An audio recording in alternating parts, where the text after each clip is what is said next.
Olá, começa agora a sua revista eletrônica semanal sobre qualidade de vida e com aquelas histórias que você mais gosta. E hoje, diretamente aqui do Instituto Histórico e Geográfico de São Vicente. Eu sou a Dani Souza e convido você para ficar aqui comigo e ver como está tudo bem.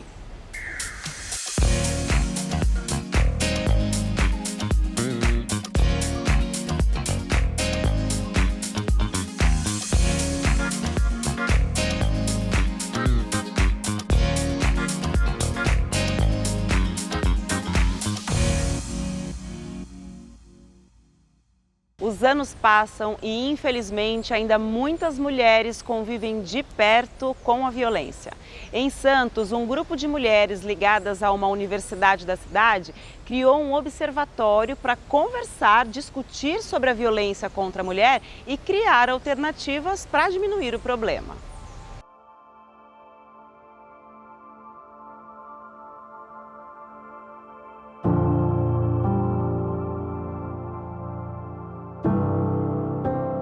A gente recebeu, na verdade, uma demanda de uma aluna que estava sofrendo processo de violência. Aliás, ela já tinha conseguido sair do relacionamento. E ela fez uma confissão, assim, meio desesperada, narrando o que ela viveu nos últimos tempos. Com família morando fora, ela tinha vindo estudar aqui. E aquilo calou muito fundo, assim, na gente, né? Puxa, mais alunas aqui devem estar passando por esse drama. Eu acho que toda mulher já esbarrou num processo de violência. O que a gente pode fazer sobre isso, né? Eu dando aula no curso de jornalismo, acho que o jornalismo pode dar voz, né, para essa discussão, pode ampliar esse debate. A gente chamou a Márcia Okida, que ela estava à frente do curso de multimídia na época, que pode trazer um viés artístico, né, uma produção artística, e que ajuda a gente cercar um pouco esse tema e conversar com as mulheres de forma mais aberta sobre o que é o processo de violência, né? E de lá para cá, de 2019 para cá, a gente fez um monte de experiências, na verdade, a gente tentou um monte de caminhos e continua tentando novos caminhos sempre, que é uma curva de aprendizado, na verdade, que a gente vem cada vez ganhando mais parceria e conhecimento do que é essa dinâmica da violência contra a mulher, né? Que a gente começou pensando, a mulher que apanha do marido, a mulher que sofre um feminicídio. Sim, o feminicídio é uma questão, é um problema, mas ele é o fim de um processo que vem evoluindo talvez desde a infância dessa mulher, né? Quanta coisa ela já não passou. E, enfim, a gente acha que a sociedade precisa conversar e a gente quer ter uma voz nesse debate.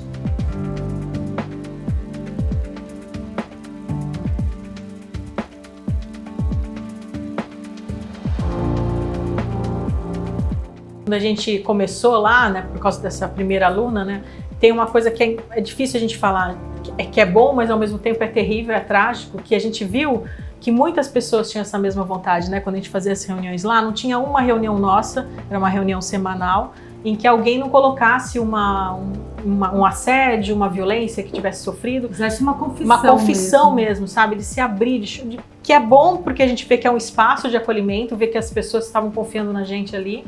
E é ruim pra gente ver quantas pessoas do nosso lado sofriam por isso e a gente nem imaginava, né? Então a constante foi muito grande, até de meninos, né? Que começaram a participar, né? Então vale a pena dizer isso, que é um espaço aberto, não é só para mulher, mas se aquele homem de repente quiser contar um caso, que foi um aluno que contou, que percebeu, foi graças àquela nossa reunião, naquele dia, naquele momento, ele se deu conta do quanto a avó dele sofreu de violência de alguns outros tipos com o avô, né? E foi um depoimento muito emocionante dele, né? Ele chorou, ele se colocou ali, e esse tipo de... Quando a pessoa abre e conta essas coisas, faz com que as outras pessoas percebam que a violência, como você falou, né, não é o feminicídio, é o fim, mas a gente tem um caminho longo. Aí, se a gente, para acabar com o feminicídio, a gente tem que acabar com muitas outras coisas antes, né? Até você entender, né? Aquela mulher se dá conta e fala, caramba, isso que eu tô sofrendo é violência, né? E ela não se dá conta disso. E aí a gente foi fazendo muitas coisas, né? Muitos eventos e muitas experimentações. E um dos primeiros eventos que a gente fez, a gente resolveu fazer uma roda de conversa sobre assédio, que era um evento que envolvia a arte, uma produção capitaneada aí pela Ukida e tal. E a gente fez um debate, a gente chamou órgãos representativos aí da comunidade feminista da cidade. E foi uma conversa muito interessante. E ali teve uma pessoa que levantou a mão e falou assim, isso é assédio? Eu sofri assédio, eu não sabia. Isso é abuso? Eu fui abusada pelo meu ex-namorado que eu terminei outro dia, o tempo inteiro ele fala, tudo isso que vocês estão relatando aí eu passava, eu não sabia. Então, pelo menos para a gente ter mais possibilidade de identificar onde é que estão esses gatilhos da violência que são tão naturalizados que a gente não percebe. Parece que o mundo gira desse jeito e a gente vai passando por cima da gente mesmo, né, dos nossos direitos. Lembrando que a questão da violência contra a mulher é, antes de mais nada, um direito humano.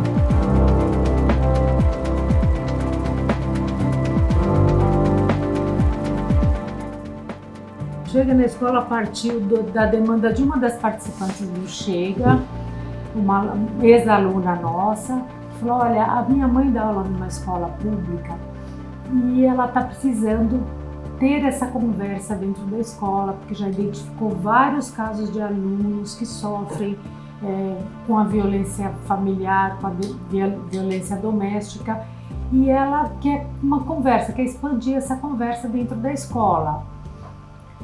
A gente falou, bom, nós não somos propriamente educadoras, mas a gente tinha também estudantes de psicologia que estavam ali, elas queriam fazer também um projeto de extensão universitária, e a gente juntou tudo e montou um projeto para ir conversar com adolescentes numa escola sobre a violência contra a mulher.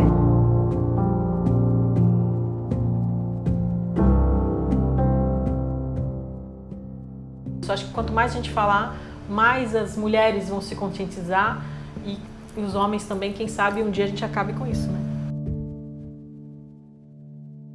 Bom, as reuniões do Observatório Chega acontecem a cada 15 dias, às quintas-feiras, na Universidade Santa Cecília, a Unisanta. E qualquer pessoa pode participar, independente do gênero.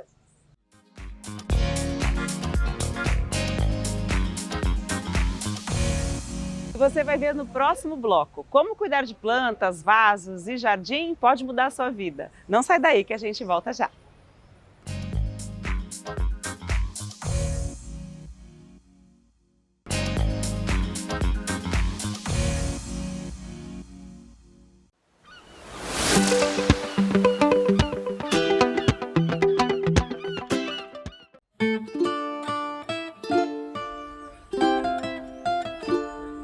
Bem aqui no meio da cidade de São Vicente tem um espaço como esse, extremamente tranquilo, arborizado, mas ninguém melhor do que o presidente daqui, Paulo Eduardo, para contar pra gente um pouquinho mais sobre o Instituto Histórico e Geográfico de São Vicente. O pessoal adora passear por aqui, né? É muito lindo porque são 8.500 metros de área verde preservada, num imóvel tombado e num jardim tombado. Então, assim, a história é pura. Esse velho casarão que a gente vê aqui atrás é de 1890 e a casa anexa, próxima a ele, dentro do mesmo terreno, é de 1850, ou seja, são os dois imóveis mais antigos da cidade e preservados. Dentro do velho casarão, o Museu Histórico e Geral da cidade de São Vicente, com 26 mil itens, e a mais preciosa biblioteca possível de se encontrar, com 57 mil volumes, com livros, por exemplo, de 1734, coisas assim absolutamente imemoriais. O Museu Histórico e Geral da cidade tem itens exóticos, desde documentos, móveis, utensílios, objetos, joias, esculturas, quadros raros. Então, assim, é sempre um prazer vir, além dessa natureza exuberante. E a energia que a gente sente aqui, não? Uma vibração intensa, porque é uma terra que não foi mexida, né? Curiosamente, aqui, exatamente aqui onde nós estamos, há sérias evidências que existia uma tribo indígena por volta de 1500, na chegada dos portugueses. Fizemos alguma prospecção arqueológica e já encontramos alguns objetos exóticos. Então, assim, além de estar no centro, bem pertinho de shopping, do centro comercial da cidade, a gente tem um espaço de lazer absolutamente delicioso. gostoso. Onde é que você vai ter uma sombra dessa e essa brisa? Com um dia quente como hoje, exato, olha que gostoso. mas as pessoas lá não estão sentindo essa brisinha fresquinha. Tem que vir até aqui para conhecer. A entrada é gratuita, portanto venham, tragam as crianças, dá para fazer um piquenique se quiser nos nossos jardins. O espaço é privilegiado e a gente adora receber gente aqui. Olha que gostoso conversar com ele, gente, aqui nesse espaço. Agora a gente precisa encerrar essa entrevista porque o bolo de cenoura já está quase saindo do forno, brincadeira. Muito obrigada por nos receber nesse espaço. A gente vai passear um pouquinho por aqui, mostrar algumas imagens para vocês e fica a dica aí, no meio do seu dia, coloque sim na sua agenda, reservar esse espacinho próximo à natureza, recebendo essa energia, essa sensação de que a gente está vivo, né? Sentir o sol, sentir a brisa, isso é muito importante. E aqui, bem no centro de São Vicente. A gente espera você aqui, né, Paulo? Dani, que delícia. É bom dar entrevista para você. Ela é simpática, né, gente? Obrigada. Obrigado. Vocês aqui.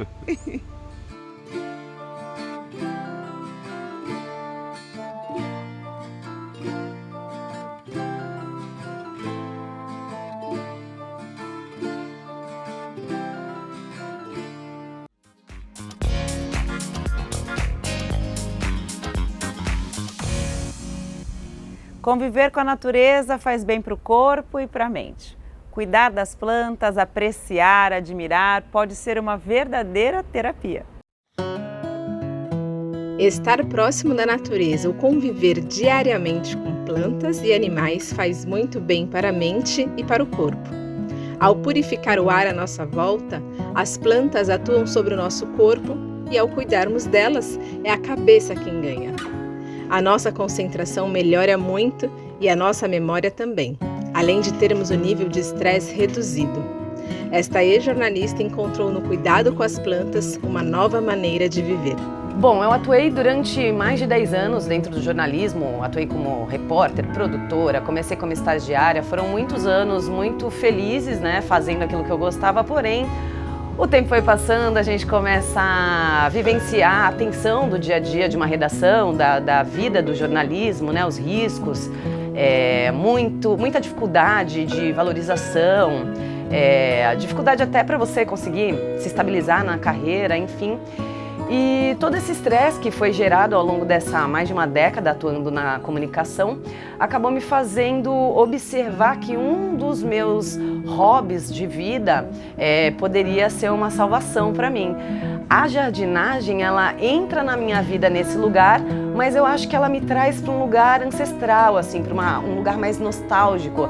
Uma vida, né, vendo dentro da casa da minha avó, planta para tudo quanto é lado, dentro da casa da minha mãe, das minhas tias, enfim, muita planta, e isso acabou de alguma maneira entrando dentro da minha vida. Então eu sempre tive muita planta, mas matava muita planta também. Então eu fui estudando, tentando entender como é que faria para que não matasse tanto as plantas, e dentro desse estudo super voluntário eu comecei a perceber uma curiosidade, uma vontade de saber mais, e aí a minha casa, onde tinha apenas uma varandinha com algumas plantas, acabou se tornando uma varandinha com muitas plantas, uma verdadeira selva, e essa selva foi adentrando a minha casa. Num determinado momento ainda da carreira enquanto jornalista, eu tomei a decisão de fazer essa transição profissional.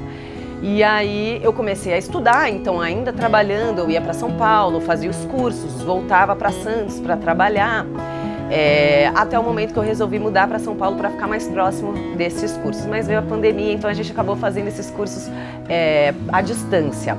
E aí eu descobri uma escola em Olambra, onde eu viajei várias vezes para ir aperfeiçoando esses estudos. E surgiu a oportunidade de começar a trabalhar. Eu fui aos pouquinhos, criei uma página no Instagram, fui mostrando as coisas que eu criava, né, aquilo que eu ia aprendendo, presentes que eu fui fazendo para alguns amigos, né, Natal, fui criando, montando alguns arranjos, presenteando. Isso foi me tomando de felicidade. Com a pandemia também me trouxe um pouco mais a possibilidade de pensar novos produtos para esse perfil do Instagram que eu tinha que era desse meu caminho dentro do jornalismo. E aí, um tempo depois, aí alguns anos depois, já vendendo algumas coisas pela internet, ainda morando em São Paulo, mas muitos clientes de Santos acabavam pedindo algumas coisas, então eu vinha para Santos, trazia esses produtos, vendia algumas plantas, até que num determinado momento a gente percebeu, eu e meu marido, que a gente precisava voltar para Santos. E é engraçado como muitas vezes algumas coisas parecem que a gente está dando um passo para trás, né? Fazem a gente perceber que a gente está retroagindo, e no final das contas foi isso que fez com que a gente de fato caminhasse mais ainda para frente. Surgiu a oportunidade de abrir um espaço, uma garagem pequena, mas que possibilitou a realização desse sonho de transição profissional. Agora você vai aprender como cuidar daquela plantinha que você tanto gosta. Preste atenção! Agora a gente vai ensinar vocês a fazerem um arranjo, os primeiros passos, os passos mais básicos para que a gente consiga manter essa planta num ambiente com qualidade, num vaso que tem a característica necessária, que é sempre esses furinhos aqui, ó, no fundo. Um vaso que não tem esses furinhos não é vaso, é cachepô. Bem importante lembrar disso. Por que esses furinhos são importantes? A gente precisa deles para toda vez que a gente rega essa planta, esse vaso, não haver acúmulo de água aqui no fundo, não acabar apodrecendo a raiz da sua planta e nem causando aí um ambiente propício para a proliferação de fungos e bactérias. Então, vasinho, furinho no fundo. A gente está inclusive reutilizando um recipiente que já serviu para outras coisas, mas para não jogar fora, a gente está reutilizando ele e fazendo ele como um vasinho. Primeiro passo que a gente vai fazer pós reconhecer esses furinhos aqui no fundo do vaso: argila expandida. É um produto super levinho, a gente coloca ele no fundo desse vaso para haver um distanciamento entre o fundo do vaso e aonde a gente vai colocar a terra, justamente para garantir que não haja contato da raiz da planta com a água.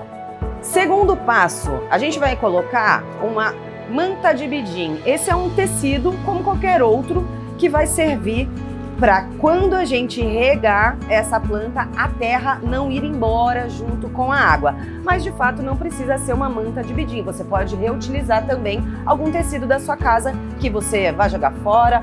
Por exemplo, um próprio pano de chão, contando que ele não tenha sido utilizado para produtos químicos muito fortes, uma roupa velha, é só pegar um tecidinho e fazer essa divisão aqui. Fez isso, a gente pode colocar um pouquinho de terra, observando que essa manta de bidim, ó, ela tá aqui, ó, segurando para a terra não sair. Então ela é um pouco maior do que a largura, o diâmetro desse vaso. Agora a gente vai entrar com a planta.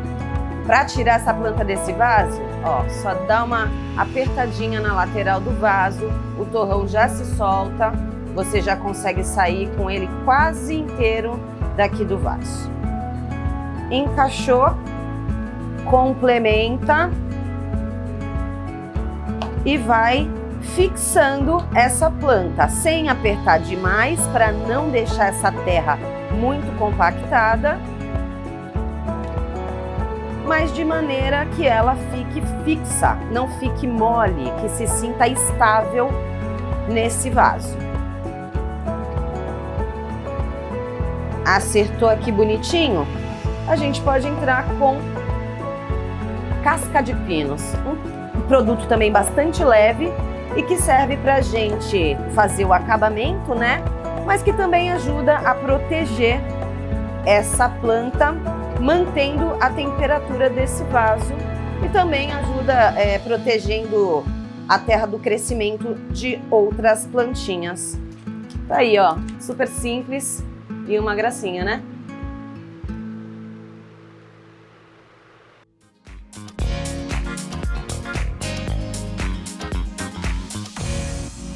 E você vai ver no próximo bloco. Ainda há espaço para um cinema que muita gente não lembra mais. É só um minuto.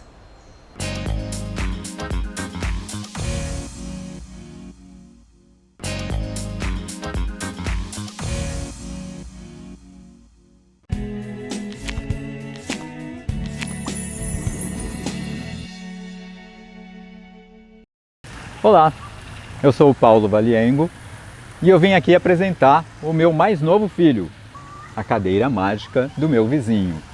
Meu primeiro livro infantil, e eu gostaria que vocês também conhecessem as aventuras de Lívia e Theo. Theo é o amigo cadeirante que a Lívia fez. E o que acontece, basicamente durante esse conto? A Lívia conta para o pai dela, que acabou de chegar de viagem, como foi a semana dela. E ela conta que fez um novo amiguinho. E esse amiguinho é um cadeirante. E o quanto eles usam a criatividade e a imaginação para brincar juntos. Então eles vivem diversas aventuras nos lugares mais inusitados que vocês possam pensar. Gostaria de convidar você a conhecer essa obra, que foi feita com muito carinho, editado pela Kaiju Editora. Vocês podem entrar lá no Instagram, entrar em contato com a Kaiju Editora, e levar para casa A Cadeira Mágica do Meu Vizinho.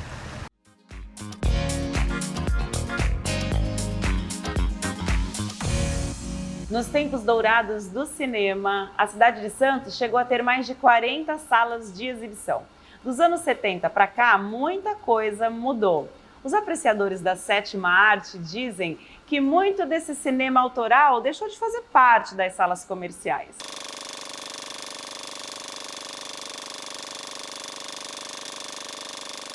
Primeiro, eu acho que há um erro de definição quando a gente pega uma parte do cinema que é feito no mundo e chama ele de cinema de arte. É um termo que nem se usa mais, porque o cinema por si só, quando ele surge como um experimento, como ciência, como entretenimento, Os irmãos Lumière ou Thomas Edison em feiras de ciência ou em circo, passar aqueles filmetes e tal.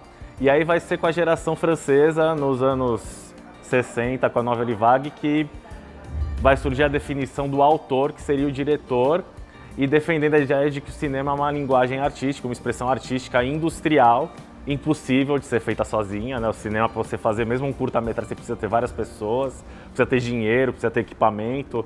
É diferente de um poema ou de uma composição musical que você pega o violão, ou de um livro que você escreve num papel e depois digita. O cinema exige esse trabalho em equipe essencialmente. Então o cinema ele é a arte, independente se ele é o cinema blockbuster, que custa 200 milhões de dólares, ou cinema independente ou feito sem grandes recursos, feito num país sul-americano, asiático, africano. Cinema é cinema.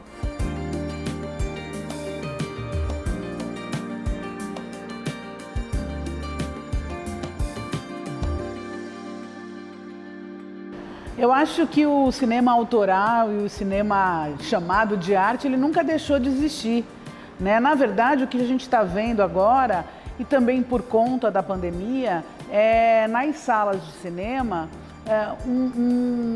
uma corrida atrás do prejuízo. Então é óbvio que as salas de cinema vão querer lotar as suas salas com blockbusters. Mas, por exemplo, o Cinearte Posto 4 traz sempre um cinema diferenciado. Você tem o cinema francês, você tem o cinema alemão, o cinema indiano, o cinema iraniano e o cinema brasileiro. Aqui no Brasil a gente produz muitos longas-metragens, uma média de 150, 200 por ano.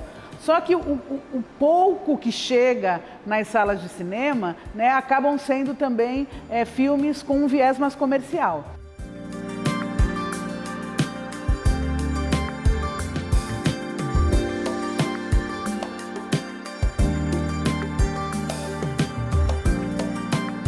Por exemplo, os filmes de faroeste spaghetti, que foi uma onda, que nem hoje tem os filmes de super-herói, nos anos 80 tinha os filmes de ação, de exército de homens, só com Stallone, com Schwarzenegger.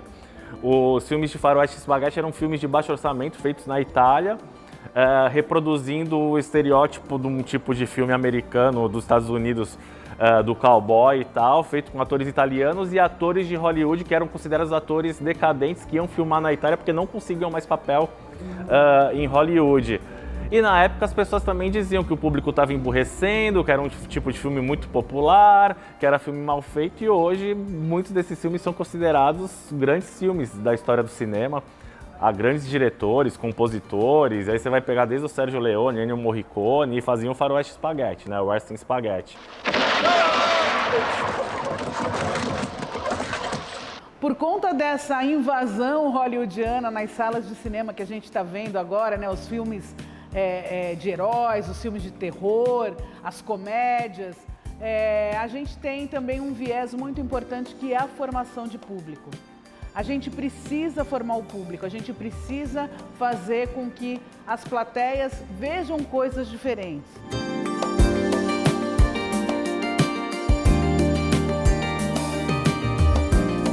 Está num país que o básico do básico não existe para milhões de pessoas. Mas dentro de todas as dificuldades, há um cinema que existe e há gente trabalhando para difundir o cinema. Né? Aqui em Santos mesmo, a gente faz o Santos Film Fest. O Festival de Cinema de Santos vai para a 10ª edição, que leva sessões para os bairros, para as comunidades. Bota a tenda na Praça do BNH, na Lagoa da Saudade, vai para Caruaru, área continental. O próprio Cine Roxy, que sempre teve esse lado de apoiar as instituições, as ONGs, de formar plateia. E quando a gente fala de formar plateia, aí vem uma galera mais Caxias, que não, tem que passar um curta-metragem. A criança, independente do lugar que ela nasce, ela é impactada pelas propagandas do filme da Marvel, da Disney, ela fica com vontade de ver aquele filme. Ela tem o direito de ver aquele filme.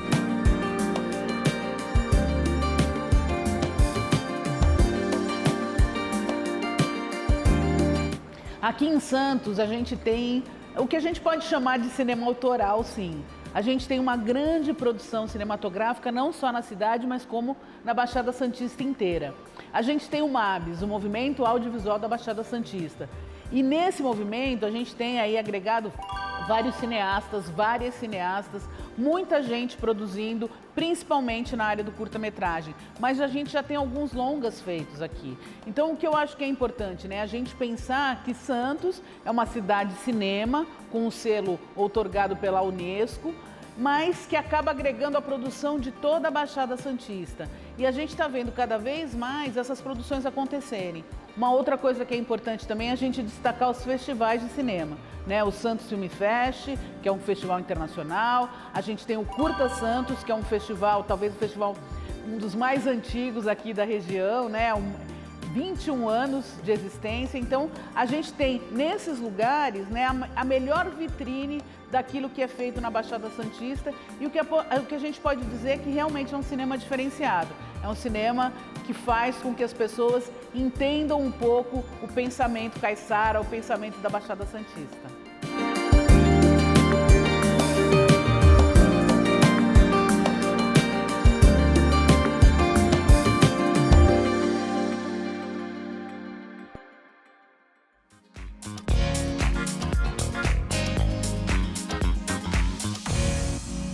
E o Tudo Bem deste sábado termina por aqui. Não deixe de acompanhar e seguir as nossas redes sociais. E se você perdeu algum programa, basta conferir todos lá no canal do YouTube da TV Tati Band Litoral. Até o próximo programa. Tchau, tchau.